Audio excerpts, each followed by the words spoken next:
Here we are at our final video, mark making, video 3, and we're going to be making our final project. I want you to see some examples of artists that have used numbers in their work. It was just an idea I had of a way of breaking up the space.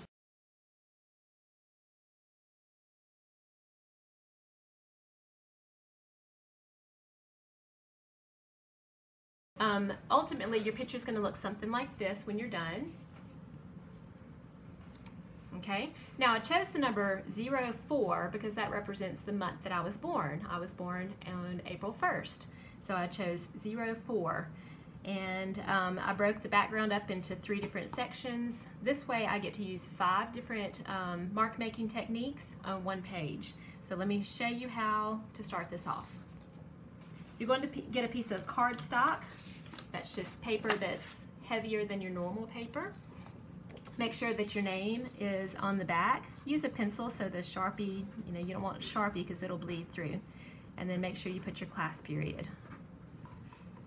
So on the other side, on the plain side, we're also going to use bright colors, and I think I've got several for you to choose from, so you just choose. Again, you're going to use a ruler or a straight edge to make 2 marks across your page. Doesn't matter where you put them, just don't let them intersect. If you intersect, you're going to wind up with too many sections. So we just want 2 lines that do not intersect.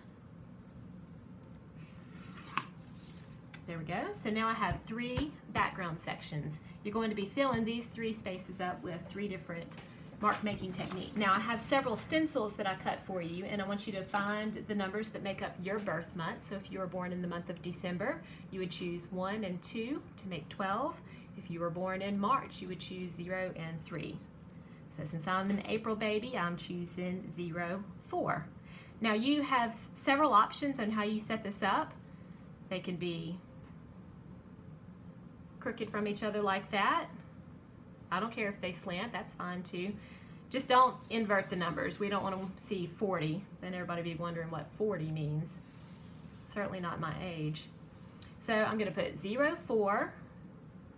On my sample, the one that I did previously, I just laid them on there pretty straight.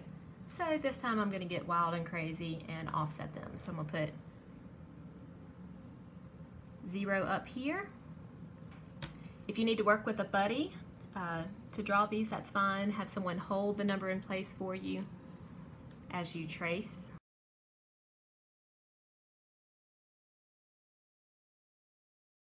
Now I'm trying not to show too much little space in there, so I moved it just right so I don't see that little gap in there.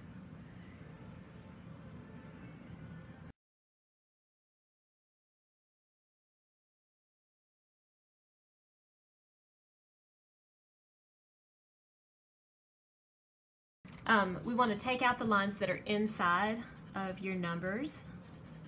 So just use your eraser to take out that background line.